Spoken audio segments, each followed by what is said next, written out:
Hello, and welcome to Interpersonal Communication, which will be online for the next couple of weeks. My name is Lee Pierce, and I am an instructor at SUNY Geneseo.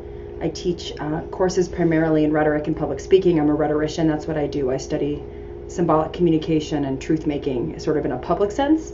But interpersonal communication is actually one of my niche courses, which I teach. I don't know, I started teaching it a long time ago, and I liked it, so I kept teaching it.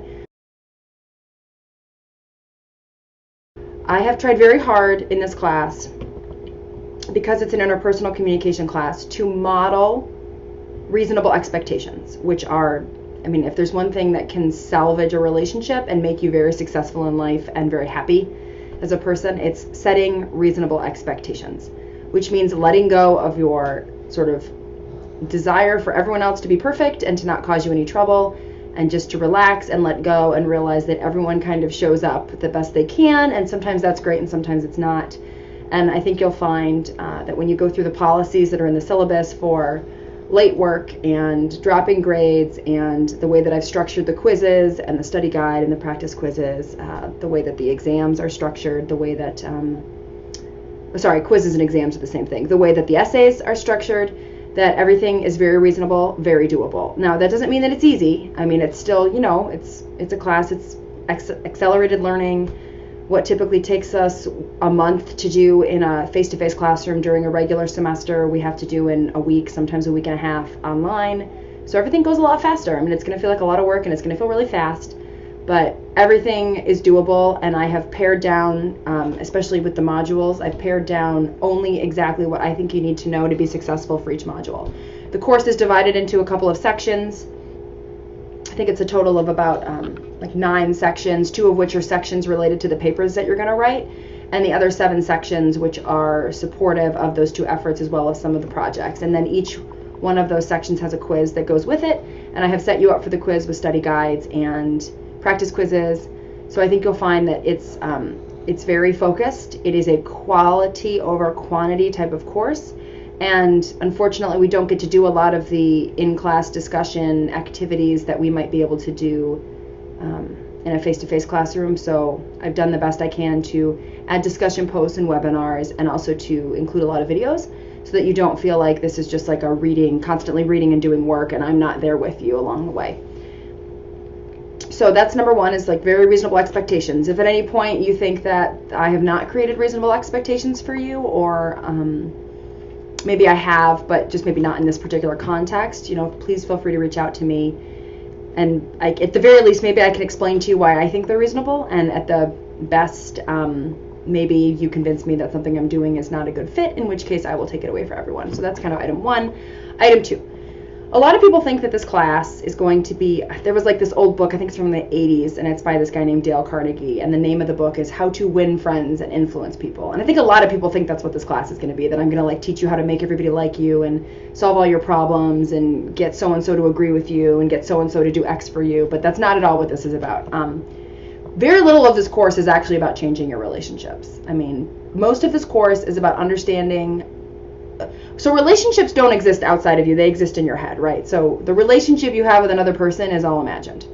You can have a relationship with somebody you don't even know. I mean, you can have like a deep, meaningful relationship with a person that you watch on TV all the time. It's called a parasocial relationship. But really, all relationships to some degree are parasocial because they're all imagined.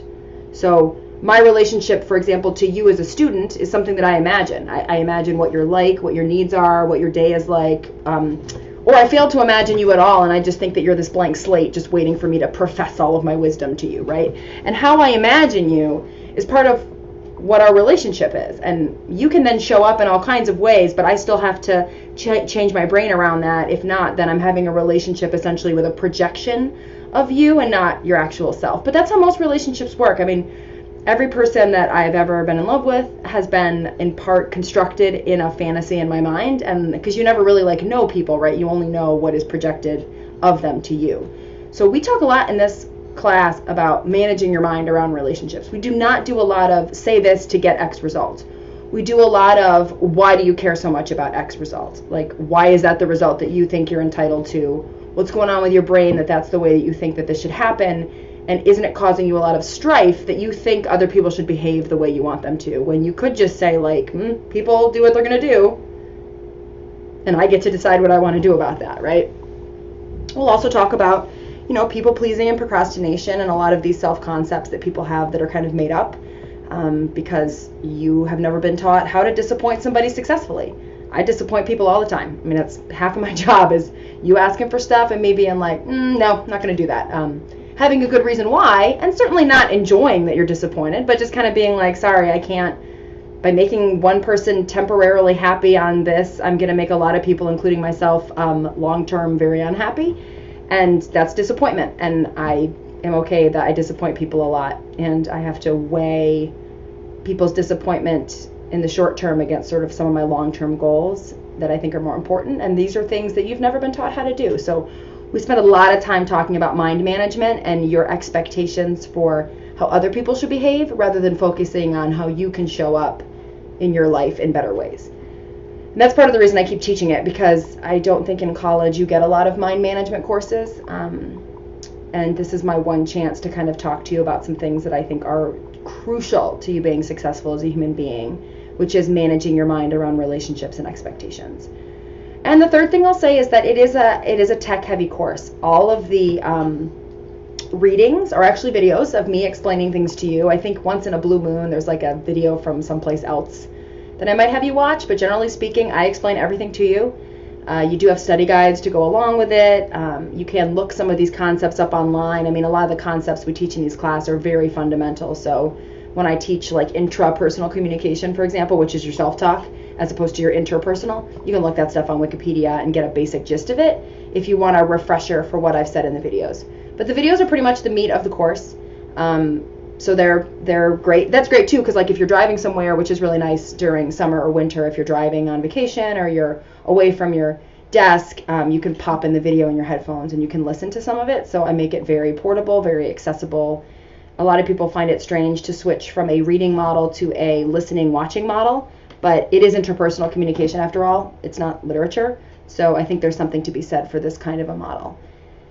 There's also a bunch of different communication technologies that we use in the class. We use Canvas, the learning system, quite a bit to simulate an interactive, accountable environment, which is the kind of thing that I would simulate in a college classroom, right? So hopefully you find the class to be doable and engaging and interesting and focused on quality rather than quantity. And the only other thing I will say is that I am a swearer.